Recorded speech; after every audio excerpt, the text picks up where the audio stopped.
시청자 여러분 안녕하십니까. 12월 17일 JTBC 아침 NL 시작합니다. 먼저 오늘 아침 주요 뉴스입니다.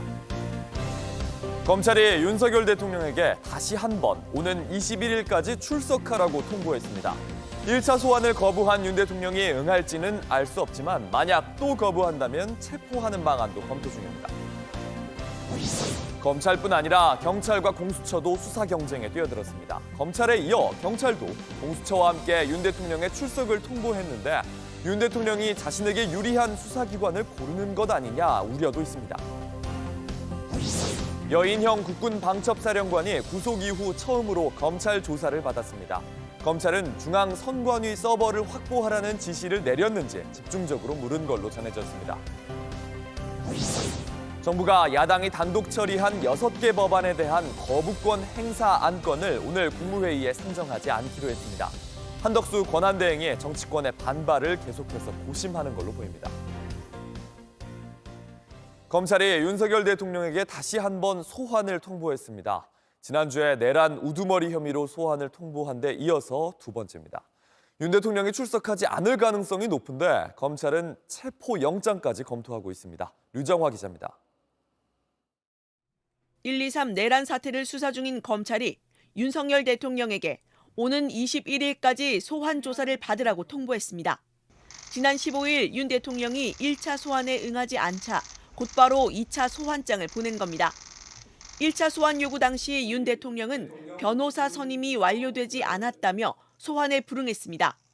이후 김홍일 전 방송통신위원장을 중심으로 한 변호인단을 꾸렸다고 발표했습니다. 다만 내란 혐의를 부인하고 있는 윤 대통령이 곧바로 2차 소환에 응할지는 알려지지 않았습니다. 법조계에서는 윤 대통령이 출석을 더 미루기는 힘들 거란 전망이 나옵니다. 윤 대통령 역시 대국민 담화를 통해 법적, 정치적 책임을 다하겠다고 밝힌 바 있습니다. 저는 이번 계엄 선포와 관련해서 법적, 정치적 책임 문제를 회피하지 않겠다고 이미 말씀드린 바 있습니다. 검찰은 윤 대통령에 대한 혐의 입증에는 문제가 없을 것으로 보고 있습니다.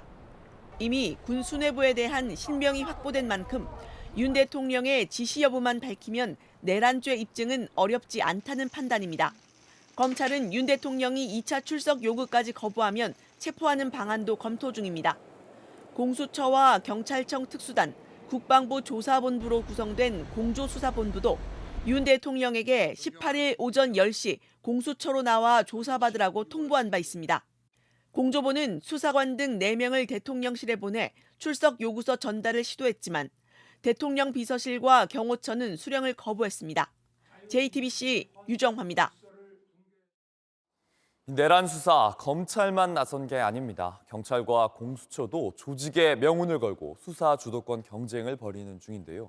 이런 상황에서 윤 대통령이 자신에게 유리하다고 판단하는 수사기관을 골라 출석한다면 수사에 의심이 남을 수도 있습니다. 이재승 기자입니다. 출석 요구서를 든 수사관들이 대통령실을 향합니다. 수요일 18일 10시 공수처로 출석하시라고 지금 출석 요구서에는 기재되어 있는 걸로 알고 있습니다. 내란죄와 직권남용죄로 알고 있습니다. 전달 주체는 경찰과 공수처 등이 함께 꾸린 공조수사본부입니다. 앞서 검찰이 윤 대통령에게 출석을 통보했다는 사실이 알려지면서 경찰도 공수처를 통해 뒤늦게 출석 통보에 나선 겁니다. 수사기관들의 이중 소환 요청은 대통령 신병을 먼저 확보하려는 명분 쌓기로 해석됩니다. 문제는 윤 대통령 측이 자신에게 유리하다고 판단되는 수사기관을 쇼핑하듯 골라 출석할 수 있다는 겁니다. 윤 대통령이 검찰과 경찰 어느 곳을 선택하든 논란도 남습니다. 검찰은 내란죄의 경우 수사권 자체가 없습니다. 게다가 지금껏 도이치모터스 수사 등 윤 대통령 부부 관련 수사에 뒷말을 남겼습니다. 이번 수사를 제대로 할 수 있을지 의심의 눈초리가 남을 수 있습니다. 경찰도 비슷한 상황입니다. 일단 현행법상 검찰과 달리 내란죄 수사는 가능합니다. 그러나 영장을 검찰에 신청해야 해 한계가 명확합니다. 경찰은 이번에도 검찰이 자신들이 신청한 영장은 속도를 늦추고 직접 압수수색에 돌입해 영장 새치기를 했다 주장합니다. 또 근본적으로 경찰은 군과 함께 12.3 내란 사태 가담 기관입니다. 이렇게 흠결이 있는 두 기관이 대통령 신병 확보를 두고 싸우는 모양새가 되면서 하루빨리 특검을 도입해야 한다는 목소리도 커지고 있습니다. JTBC 이재승입니다. 내란 공모 혐의를 받는 여인형 국군 방첩사령관이 구속 이후 처음으로 검찰 조사를 받았습니다. 검찰은 여 사령관에게 중앙선거관리위원회 서버를 확보하라는 지시를 내렸는지 집중적으로 물은 걸로 전해졌습니다. 여권의 총선 패배가 계엄 모의의 시작이었다는 의혹도 추궁하고 있습니다. 조민중 기자입니다. 지난 14일 구속된 여인형 국군방첩사령관이 구속 이후 첫 검찰 조사를 받았습니다. 여 사령관은 12.3 내란 사태 당시 부하들에게 이재명 민주당 대표와 한동훈 국민의힘 대표 등 주요 인사를 체포하라는 지시를 내린 것으로 알려졌습니다. 중앙선거관리위원회 전산 서버를 확보하라고 한 혐의도 받고 있습니다. 선관위 서버를 복사하고 통째로 들고 나오고 이 지시는 누가 내린 것입니까? 지금 여인영 사령관께서 저에게 구두 지시하셨습니다. 확실합니까? 확실합니다. 검찰은 또 여 사령관이 참모에게 부정선거 의혹을 정리해달라고 지시한 것으로 보고 있습니다. 여기엔 부정선거 의혹을 제기하는 극우 유튜버들의 주장도 포함되어 있는 것으로 전해졌습니다. 4.10 총선이 사전투표부터 조작되는 등 부정에 개입됐고 그 결과 야권이 대승했다는 음모론입니다. 작성된 문건은 올여름 여 사령관에게 전달됐습니다. 윤 대통령이 여 사령관과 김용현 전 국방부 장관에게 사석에서 계엄을 언급한 것으로 알려진 시점입니다. 윤 대통령은 이후 대국민 담화를 통해 선거를 신뢰할 수 없다고 말한 바 있습니다. 민주주의의 핵심인 선거를 관리하는 전산 시스템이 이렇게 엉터리인데 어떻게 국민들이 선거 결과를 신뢰할 수 있겠습니까? 다만 여 사령관이 보고받은 문건엔 보편적 관점에서 부정선거 의혹을 받아들이기 어렵다는 의견이 담긴 것으로 알려졌습니다. JTBC 조민중입니다. 유엔이 윤석열 대통령 탄핵 소추안 가결에 대한민국 헌법제도의 힘을 의심하지 않는다고 말했습니다. 스테판 듀자리크 유엔 사무총장 대변인은 현지 시간 16일 계엄령 선포 몇 시간 만에 헌법 절차가 작동하는 것을 확인했다며 이같이 밝혔습니다. 듀자리크 대변인은 계엄 해제 직후에도 많은 혼란이 있었지만 중요한 것은 제도가 잘 작동했고 계엄이 해제됐다는 것이라고 말한 바 있습니다. 정부가 야당이 단독 처리한 6개 법안에 대한 제의 요구안, 거부권을 일단 오늘 국무회의에는 올리지 않기로 했습니다. 한덕수 권한대행은 여야 양쪽에서 정치적 압박을 받고 있어서 고심이 깊어지는 중입니다. 이희정 기자입니다. 총리실은 6개 법안 제의 요구안 상정 보류와 관련해 이번 주에 제의 요구 여부를 최종 결정하겠다고 밝혔습니다. 지난달 28일 국회 본회의를 통과한 이들 법안은 21일까지 거부권 행사 여부를 결정해야 합니다. 총리실 관계자는 충분한 숙고와 논의가 필요하다며 기한이 남아있는 한 정부가 국회와 소통하려고 한다고 덧붙였습니다. 권한대행으로서 첫 국무회의에서 거부권을 행사하는 것이 부담으로 작용한 걸로 보입니다. 야당은 특검법의 필요성을 연일 강조하며 거부권은 곧 탄핵이라고 압박했습니다. 책임자를 엄벌하고 김건희의 주가 조작과 국정농단 행태의 실체를 밝혀내서 무너진 정의를 일으켜 세워야 합니다. 하지만 국민의힘은 야당 주도로 강행 처리된 법안에 대해 일괄적인 거부권 행사를 요구했습니다. 나라와 국민을 위해 헌법과 법률, 원칙이 정한 범위 내에서 당당하게 권한을 행사해 주시기 바랍니다. 결코 민주당 협박에 굴복해서는 안 된다는 것을. 내란 혐의로 경찰에 고발된 한 권한대행이 거부권을 행사할 경우 야당과 전면전이 불가피합니다. 야당이 언제든 단독으로 한 권한대행을 탄핵 대상으로 처리할 수 있기 때문입니다. 또 앞으로 국정운영 과정에서 야당의 협조를 얻기가 더 어려워질 가능성도 배제할 수 없습니다. 국회 관계자는 역대 권한대행 중 가장 난처한 처지라며 성향 등을 떠나 독자적인 결정이 불가능할 것이라고 했습니다. 향후 헌법재판관과 주요 장관직 등 고위공직자 인사권 행사를 놓고도 여야 충돌이 불가피할 전망입니다. JTBC 이희정입니다. 이 내란 사태, 김용현 전 국방장관 중심의 사조직인 용현파가 주도했습니다. 그중 한 명이 구속된 곽종근 특수전 사령관입니다. 곽 사령관은 그동안 계엄 선포를 이틀 전 12월 1일에 알았다고만 밝혀왔는데 사실은 지난달부터 계엄 사전 모의가 있었다고 추가 폭로를 한 뒤에 구속된 걸로 확인됐습니다. 유선희 기자입니다. 내란 중요 임무 종사 등 혐의를 받는 곽종근 특수전 사령관은 말없이 군사법원으로 들어갔습니다. 구속영장 심사만인데 어떤 점 설명하실 예정이신가요? 피의자가 공포... 법원이 3시간여 만에 영장을 발부해 곽 사령관은 곧바로 구속됐습니다.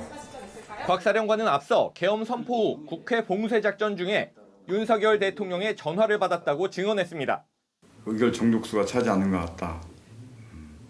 들어가는 문을 빨리 부시고 들어가서 안에 있는 인원들을 밖으로 끄집어서 데리고 나와라. 라고 이렇게 말씀을 하셨습니다. 하지만 항명인 줄 알면서도 지시를 따르지 않았다고 했습니다. 이 증언을 이끌어낸 박범계 더불어민주당 의원은 곽 사령관이 구속되기 전 자신에게 2차 공익신고를 했다고 밝혔습니다. JTBC 취재 결과 곽 사령관이 털어놓은 2차 공익신고 내용은 12월 1일 이전에 사전 모의가 있었다는 내용인 것으로 파악됐습니다. 박 의원은 곽 사령관에게 추가로 털어놓은 사전 모의 사실을 구체적으로 적어 법원에 제출하라고 조언했고 곽 사령관이 그렇게 하겠다고 답했다고 말했습니다. 앞서 윤 대통령이 계엄 선포뿐 아니라 작전을 직접 지휘했다는 증언을 털어놔 큰 파장을 일으켰던 곽 사령관이 추가로 사전 모의 사실까지 증언하면서 모두가 몰랐다고 했던 계엄 준비 과정에 대한 수사도 속도를 낼 것으로 보입니다. JTBC 유선입니다. 밤사이 사건 사고입니다. 어제 저녁 6시 20분쯤 서울 송파구 문정동의 지식산업센터 건물에서 불이 났습니다. 17층짜리 건물 1층에서 난 불로 24명이 구조되고 350명이 긴급 대피했습니다. 소방은 197명을 투입해 2시간 만에 불을 끄고 화재 원인을 조사 중입니다. 어젯밤 10시 10분쯤 경북 김천 코오롱 생명과학 공장에서도 불이 났습니다. 지난 6월에 이어 반년 만에 다시 난 큰 불로 노동자 7명이 긴급 대피했는데 1명은 연기를 흡입해 병원으로 옮겨졌습니다. 온라인에서 화제가 된 뉴스, 화제가 될 뉴스를 골라 전해드립니다. 아침엔 소셜픽입니다. 윤석열 대통령 탄핵소추안이 국회를 통과했고 이제 헌법재판소의 심사가 남아있습니다. 국회는 헌법재판관 3명을 추천한 상태인데 여당 추천 인사가 논란이 되고 있습니다. 지난 6일 국민의힘은 여당 몫의 후보자로 조한창 변호사를 추천했습니다.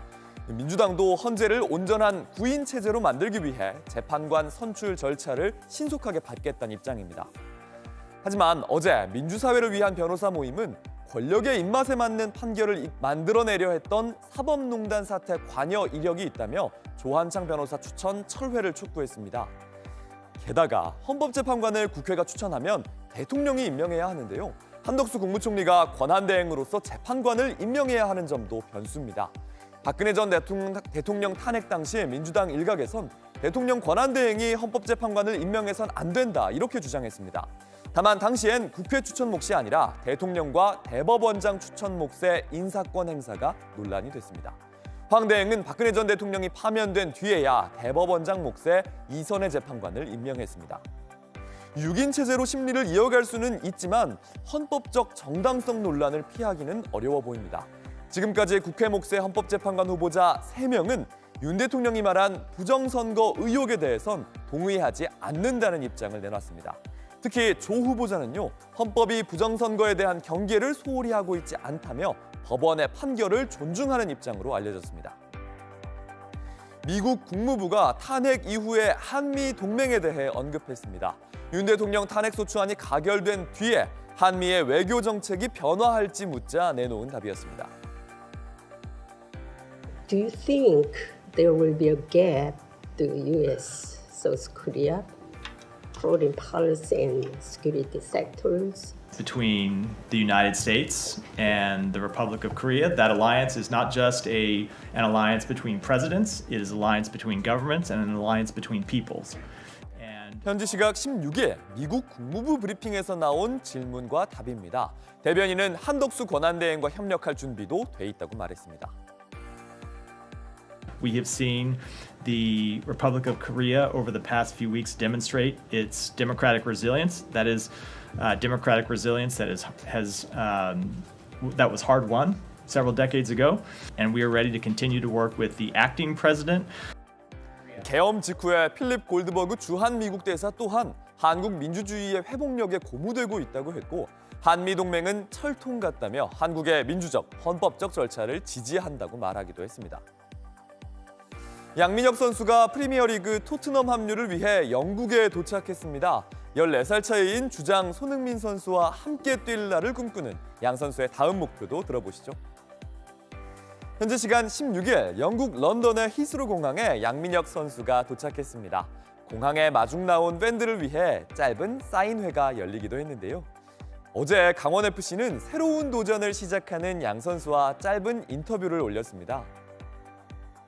첫 강원에서 이제 목표가 공격 포인트 5개였는데 똑같이 이제 토트넘에서도 공격 포인트 5개와 일단 경기에 많이 출전하는 것이 목표인 것 같아요.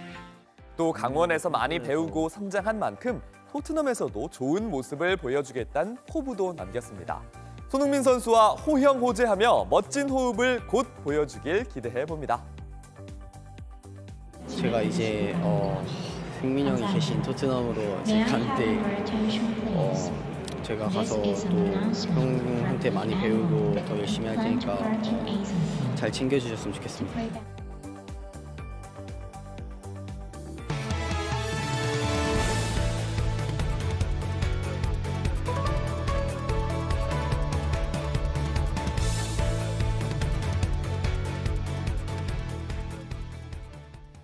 지난 주말 추운 날씨에 거리에서 민주주의를 외친 시민들은 국회 주변에서 따뜻한 음료와 식사를 무료로 나누면서 연대했습니다.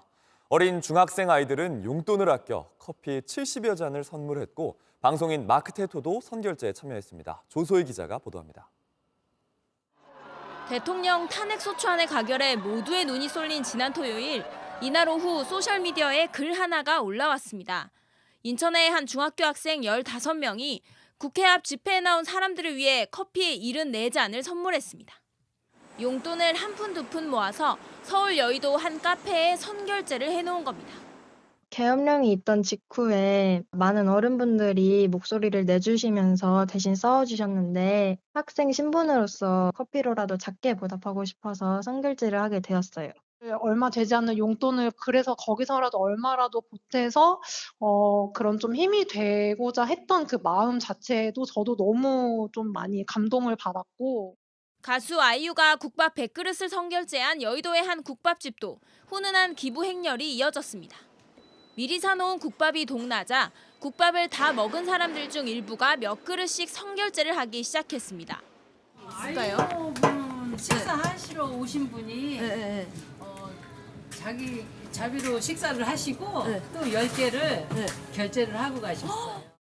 방송 프로그램에 출연했던 한국 거주 외국인 마크 테토 역시 미국에서 국밥집에 전화를 걸어 60그릇을 추가 결제했습니다.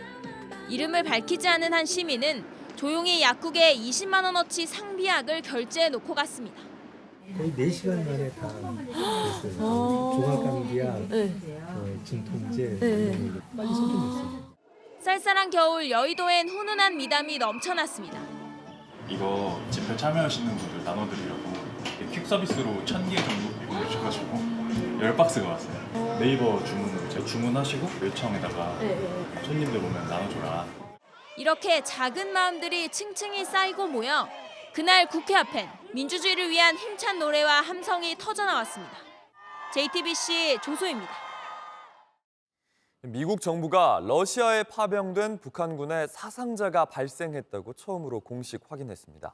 이런 가운데 트럼프 당선인은 바이든 대통령이 우크라이나의 장거리 미사일 사용을 허용한 것이 북한군 파병의 원인이 됐다면서 자신이 전쟁을 끝내겠다고 강조했습니다. 워싱턴 정강현 특파원입니다. 미국 국방부가 북한군이 러시아 쿠르스크에서 전투에 참여해 사상자가 발생했다는 징후가 있다고 밝혔습니다. 국무부 역시 사상자 발생을 재차 확인했습니다. We have seen North Korean soldiers who have been killed in action on the battlefield inside Russia. 미국 정부가 북한군 사상자 발생을 공식 확인한 건 이번이 처음입니다. 북한군은 쿠르스크 지역에 10,000명 넘는 병력을 파병해 우크라이나군과 실제 교전을 벌이고 있습니다. 미국 국방부는 북한군 사상자 수에 대한 정확한 정보는 없다면서도 북한군이 지난주에 전투에 처음 투입됐다고 전했습니다. 이와 관련 트럼프 당선인은 북한군 파병의 원인이 바이든 대통령에게 있다며 책임을 돌렸습니다. I don't think they should have allowed missiles to be shot 200 miles into Russia. I think that was a bad thing. And that brought the Koreans in, North Korea, another man I get along with very well. I'm the only one that does. 그러면서 자신이 협상을 이끌어 전쟁을 끝내겠다고 강조했습니다. We'll be talking to President Putin and we'll be talking to the representatives, Zelensky and representatives from Ukraine. We got to stop it. It's carnage. 한편 트럼프 당선인은 손정희 일본 소프트뱅크 회장과 공동 기자회견을 열고 손 회장이 트럼프 2기 행정부 기간 동안 1,000억 달러, 우리 돈 약 142조 원을 투자하기로 했다고 밝혔습니다. 워싱턴에서 JTBC 정강현입니다. 미국 위스콘신주의 학교에서 총격 사건이 일어나 학생 등 5명이 숨지고 5명이 다쳤습니다. 총격 사건은 현지 시간 16일 오전 기독교계 사립학교에서 발생했으며 사망자엔 총격 용의자와 함께 어린 학생도 포함됐습니다. 해당 학교는 유치원부터 고등학교 과정까지 가르치는 330여 명 규모의 소규모 학교로 총격범은 이 학교 학생으로 알려졌는데 정확한 신원과 범행 동기는 아직 확인되지 않았습니다. 이제 한 달 뒤면 미국에서 트럼프 2기 정부가 시작됩니다.